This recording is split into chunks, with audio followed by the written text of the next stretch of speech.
Like, I mean, depending on what life total they're at, the card is just so powerful. So here we go. Welcome to round 3. I'm Gavin Verhey. I'm here with Jacob Van Lunen at the Star City Games Open here in Louisville, Kentucky. We're about to watch a match between Anthony Eason and Sam Stoddard. Now, we have the benefit of knowing what both of these players are playing. On your left, or I should start with on your right. On your right is Sam Stoddard playing a Dark Blade deck. It was handed to him by Jarvis Yu, and it's pretty close to the deck that the same kind of deck that was running around last week and doing well. On your left, though, Anthony Eason playing a much less typical strategy. Yeah, this is not a deck we've seen before, and I believe both these players are 2-0. Yeah. So they're 1-1. Oh, they're 1-1? Yeah, they're 1-1 at this point. Oh, okay. Sam lost round 1. So Anthony Eason, why don't you tell them what he's playing, Jake? It's a pretty interesting little deck. All right, Anthony Eason is playing a red-black aggro deck that uses a ton of cards with Phyrexian mana symbols on them. A ton of them. Immolating Soul Eaters, Gitaxian Probes, Dismembers, Spellskite, and then he has Death Shadow, who in his deck is a veritable 10/10 for 1 mana. And he can just kill people out of nowhere. He also has Assault Strobe with Immolating Soul Eater and Fling with Immolating Soul Eater. So there are going to be a lot of games where he just kills his opponent out of nowhere. I'm excited to see how Anthony's deck actually plays out. I haven't seen a game played with it. On paper, it looks really powerful. He has Inquisitions and other cards that just are generally strong in this format, along with a kind of Sly shell. And I believe we're calling this deck Phi Sly. Phi Sly is what we're calling Phi it. Sly. Because of all the Phyrexian cards, and then the Sly nature of the deck. All right, looks like Anthony might have to go down to 5 cards here. Oh, no. I'm just trying to remember that you did later. All right, so... I think I'm next over to you, and we need a grand, right? Day 2 of the grand.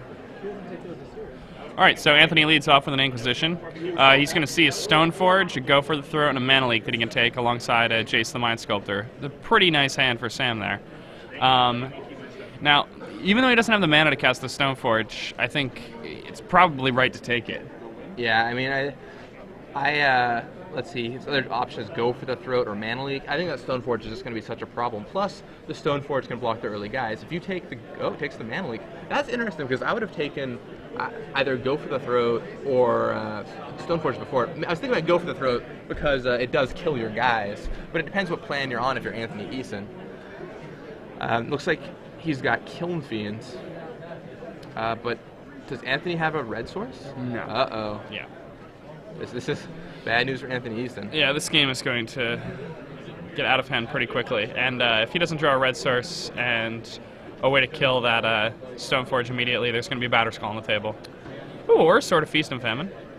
It looks like he doesn't know what Anthony's playing at all either. Oh, so it's seeing a swamp. You're like, oh, Sword of Feast and Famine. Yeah, exactly. Seems like the You're best thing I could possibly get here. Yeah, I guess. It's I'm guessing Anthony took the Mana Leak there off his Inquisition because he knew he was going to, figured he'd miss some land drops and didn't want to be hit by that, and his Kiln Fiend was too important. Now he's got too many cards. Flashes that in. Sam Stoddard flashes in a Sword and Feast and Famine.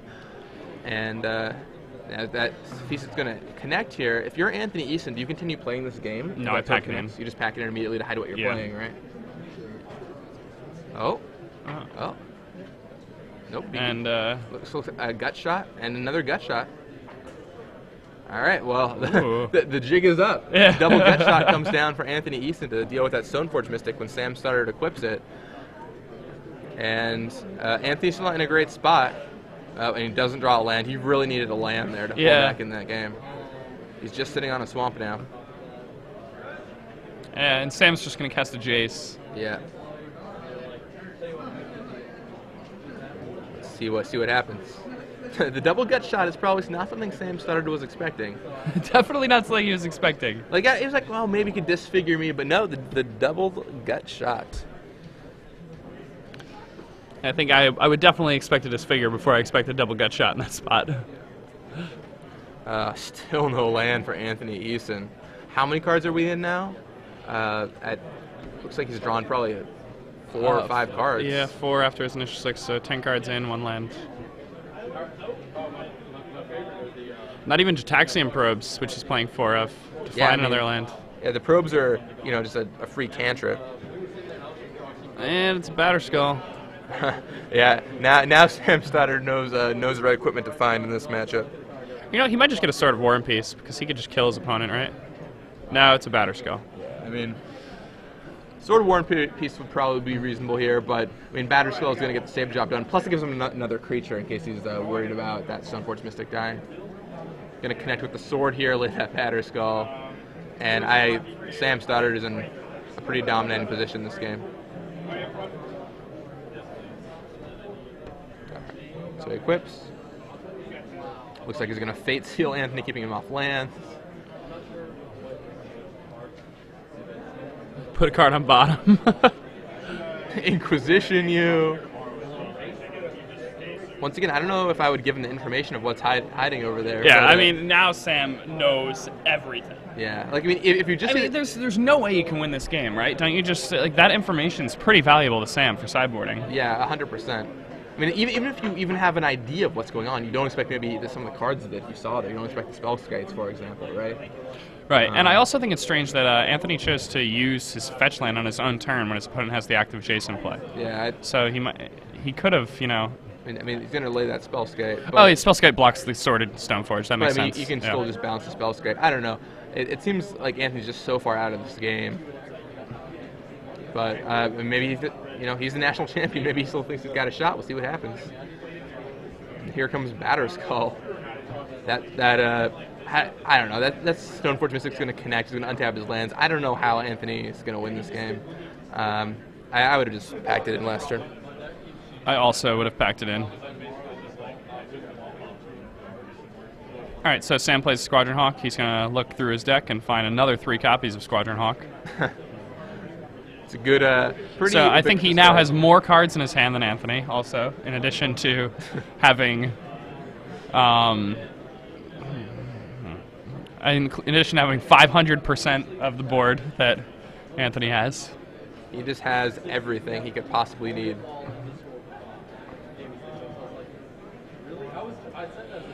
And now when Anthony plays the Spellskite, now he has a bird to just fly right over.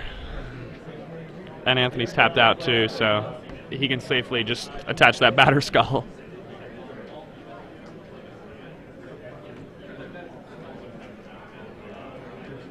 Yeah, I mean, he'd probably just go -1 here, bounce your Spellskite, attack you. I don't think if Anthony Eason had any combination of cards in the format, I don't know if he could win this game. Yeah, I don't think so either. There's 2 more Squadron Hawks. Sam is just like, you're really going to make me do this? And, Crack for 8, put Anthony at 3. Gain 4 life, discard a card, I'll untap all my lands. All right. 3 life. Oh, Anthony draws the red source. Oh. And he packs it in. And then he decides to concede. All right, let's go to sideboards here. Now, we don't have deck lists in front of us, but what do you think Sam Stoddard's bringing? So he's playing Darkblade. He probably has some more... I imagine he's going to have disfigures. Let's see what he's got here. All right, let's see. Oh, no, he doesn't. All right, so Mirror Angel, Batterskull, Duress, Spellskite, Flash Freeze, Divine Offering, and a single Go for the Throat. Okay, so he's definitely bringing in a second Batterskull here. He's probably going to want to bring in the Spellskites. He sees that Anthony has cards like Assault Strobe and things like that, and like Fling. I'm sure you can expect Fling if he saw an Assault Strobe. That makes Spellskite really strong, obviously. Yeah. So he's going to be bringing in 1 Batterskull and 3 Spellskites, in my opinion, and he'll probably be taking out his Jaces. They're pretty bad here, actually. They seemed good there, but... Do you think you want a Flash Freeze in this matchup? I don't think you do on the draw, maybe on the play. Okay. I agree. I think on the draw it's a little too slow. I mean, you're only hitting a couple cards with it, and you can't afford to leave 2 mana untapped. You're going to be wanting to cast your removal spell. Yeah, if they play a 2-drop, and then you have to, leave 2 mana open to like use your cards effectively, you're just going to end up like they can just keep bashing you. Right. Interesting note about Go for the Throat. It doesn't kill Immolating Soul Eater because it's an artifact, so you have to be careful about that one. Immolating Soul Eater killed people on turn 3. As far as Anthony Eason, wow, what a crazy deck. So we'll just run down the list here real fast for everyone listening in. 4 Immolating Soul Eater, 4 Death's Shadow, 4 Kiln Fiend, 3 Spellskite, 2 Dismember, 2 Fling, 2 Duress, 3 Assault Strobe, 3 Gut Shot, 4 Inquisition, 4 Bolt, 4 Jataxian Probe, 2 Apostle's Blessing. Now in the sideboard, first card down, 4 Mental Misstep. Awesome. So just a card off color, you're just going to hit 1-drops with it. It's kind of cool. Yeah, and I mean, he may actually bring that in here, because there's no way he can know that Sam doesn't have Disfigures. And Sam's probably leaving in his discard spells, too, and his Preordains. So the Mental Misstep is, like, have value. I can see bringing those in if there are enough cards you wanted to take out. I don't know what he's going to want to remove here. Well, I think you take out the Assault Strobes and the Flings, right?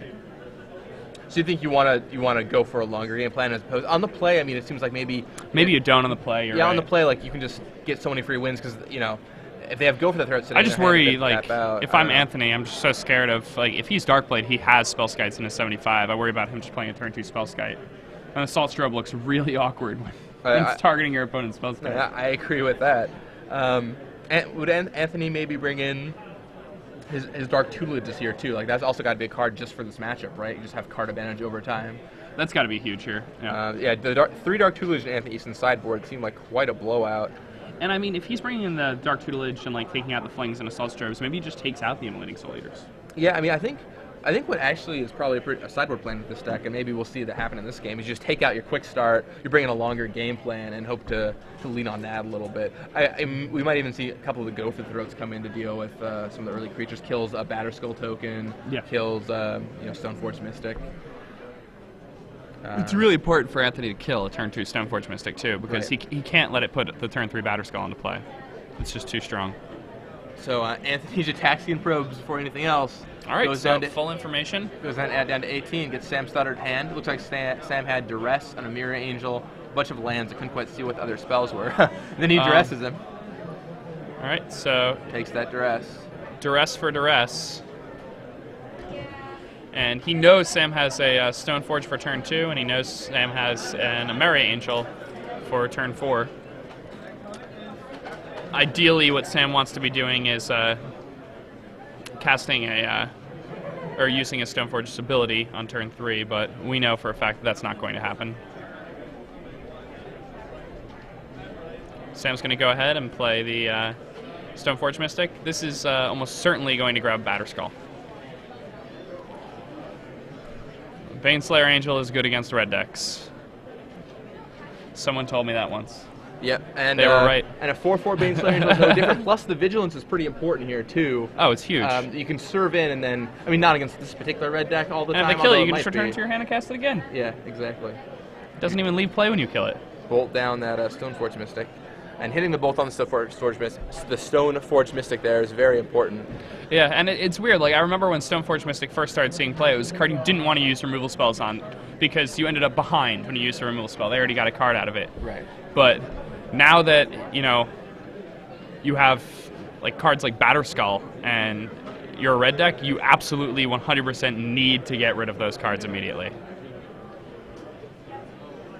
All right, there's an Inquisition, and he's probably going to nab this Death Shadow or Bolt, depending.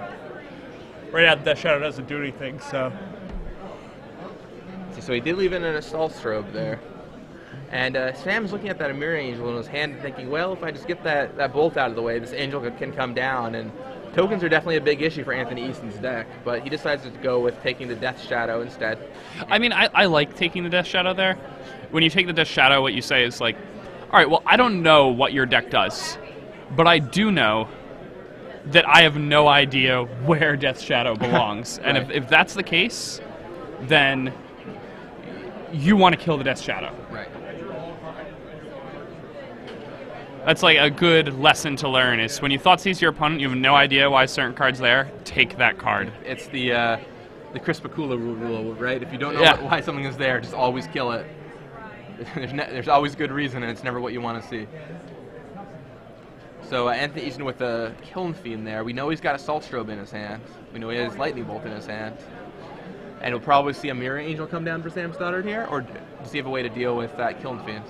I think Sam probably wants to get more value out of his Amiri Angel. He's not really under that much pressure right now. He may just serve with the Creeping Tar Pit to draw a bolt.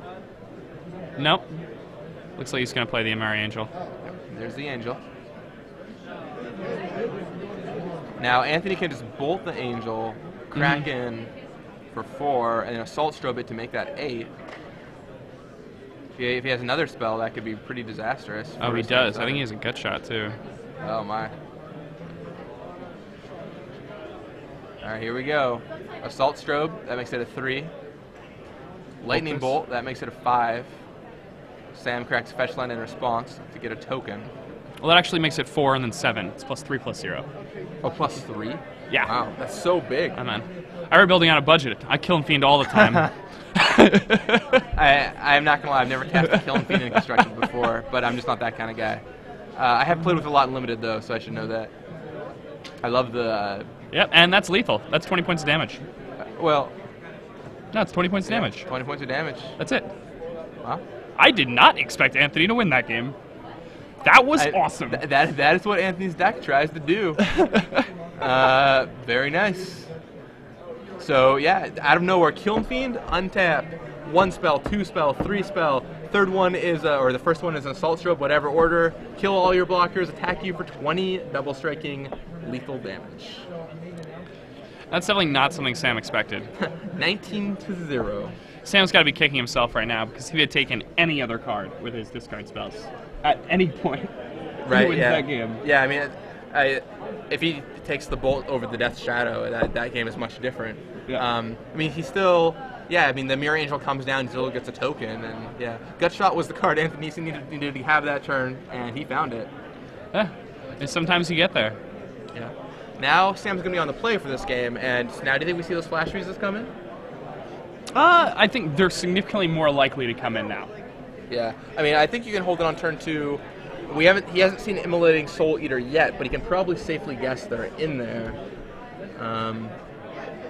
Yeah.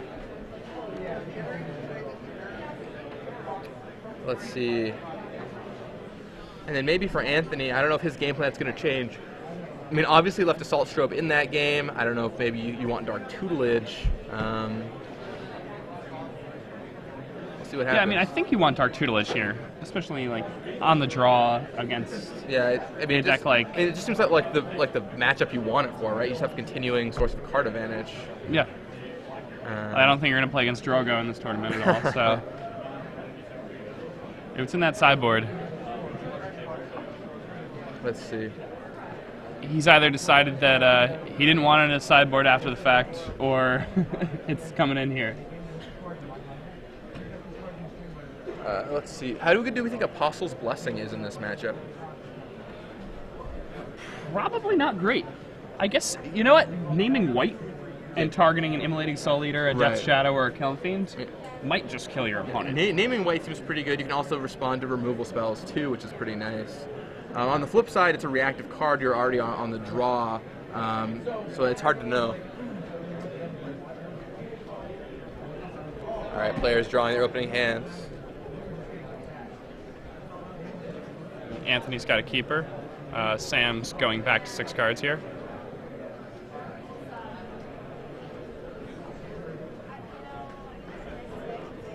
That is an Immolating Soul Eater, so he kept those in also. So he does have the Soul Eaters in, and if Sam is banking on Go for the turn, that's going to be a problem. Sam also is taking a trip down to Paris with a mulligan to 6 here. That is not what he wants to see in this matchup. You really want all the cards you can so you can deal with all of Anthony's threats. And you know, one of the true strengths of the Caw-Blade decks, though, is how well they mulligan. Cards like Stoneforge Mystic and Squadron Hawk really make mulligans a lot softer. And that's one of the reasons why we see the deck do so consistently well. If you play games where everybody always has 7 cards, Caw-Blade is not quite as menacing when you look at the numbers. But when you look at games where, you know, both players are mulliganing or where players are struggling, Caw-Blade is the deck that really, really comes out of those situations well. And, you know, it has many Jaces, it has Stoneforges and Squadron Hawks all to get back in the game. And it's hard to beat people who do that. I'll play a lot of Caw-Blade, and I'm moving down to 5 or even 4 in one match just because you play a turn 2 Hawk or turn 2 Mystic. there's an Inquisition from Sam Stoddard, and that's a pretty good start. And there's the Dark Tutelage. There's the tutelage.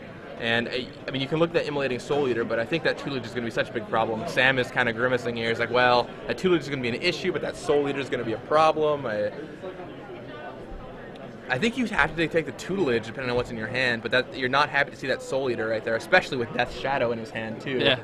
Sam suddenly understands why he has a feature match this round at 1-1. All right, so he decides to take the Soul Eater. Inquisition off the top. That's pretty nice for Anthony Eason. Oh, it's going to pluck Squadron Hawk. Yeah, definitely plucking a Hawk here. His opponent only has 1 blue, so he can't even play both the Preordains next turn. Oh, that's pretty strong. Sam drew a Spellskite. Puts Anthony in a pretty bad spot. All right, yeah, Spellskite. So Anthony tops decks that Inquisition, but Sam has a pretty good top deck of his own with that Spellskite. Of course, the problem is if Sam can't find some kind of engine to fast, Anthony's going to set up that Dark Tutelage next turn and just start wrenching control of this game by drawing 2 cards every single turn. And Anthony is in no way in danger of losing the game from taking damage off that tutelage. Sam, is that? I see a Seachrome Coast there. Is that 2 lands, Aridamesa Seachrome Coast? Yeah, and I believe that might be a Sword of Body and Mind. Or not Body and Mind, War and Peace. Yeah. It's hard to see that. It's some kind of sword. Looks like a land sword. It might actually not be bad to just leave the sword on top and try to equip my Spellskite with a sword game. Yeah. But Anthony does have 2 burn spells, so. Okay, so I think that was a Seachrome Coast on top. So he bought them both and got a Stoneforge. Yeah. And that's pretty huge. Yep. Yep. So yeah, it was a sort of War and Peace he sent to the bottom, and he's found exactly the card he needed, or one of the. When we say exactly the card you need in Cobblade, there are so many exactly the card you need. It's just such a powerful deck. He could have drawn Squadron Hawk there, which would have been good too, but Stoneforge Mystic was definitely good. And you probably get Batterskull here, right? Oh, I definitely get Batterskull. He's looking at that sword, and he goes for the sword. All right. So Feast and Famine is the avenue Sam Stoddard is choosing to take.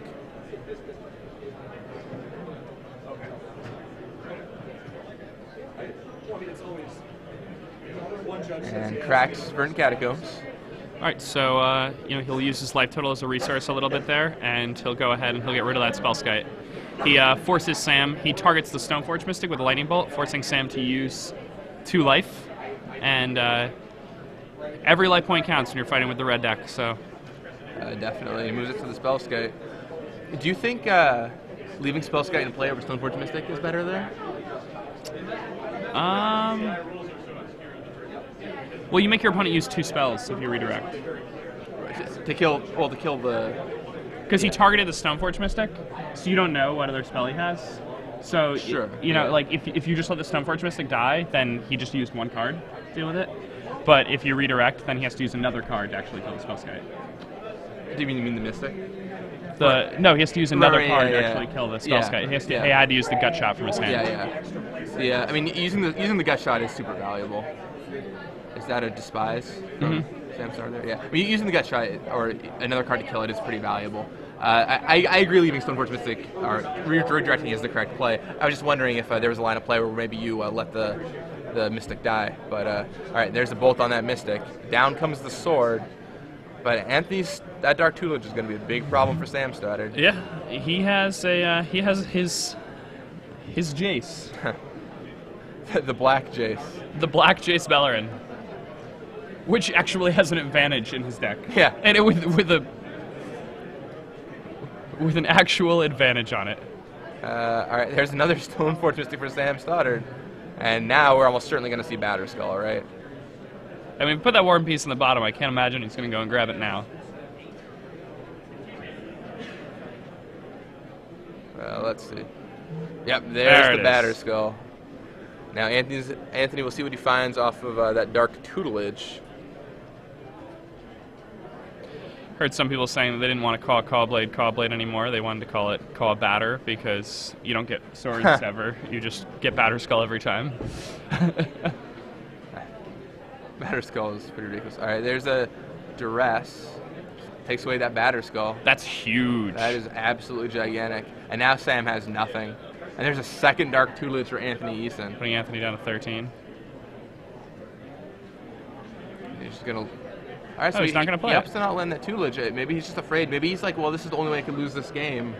Well, but I you don't can also know. lose the game that way. Yeah, I feel like there's plenty of ways you can lose this game. And the double cards from tutelage, I mean, 2 cards a turn is good, but it's not insurmountable. 3 cards a turn, that's really hard to beat. Yeah. I'm surprised we didn't see the other tutelage come down that turn, but...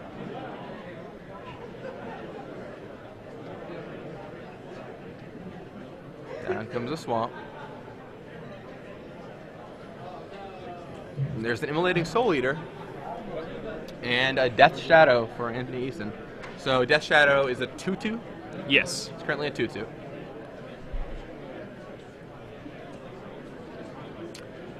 So better than a Carnophage. Alright, so Sam equips the Squadron Hawk with the sword, plays a Spell Skite. Ooh, that's not good. And now he's going to connect. Strips Anthony of his last card, untaps all of his lands. Does Sam Stoddard have a killer follow-up? Well, it's got It's a pretty good follow-up. Get behind that.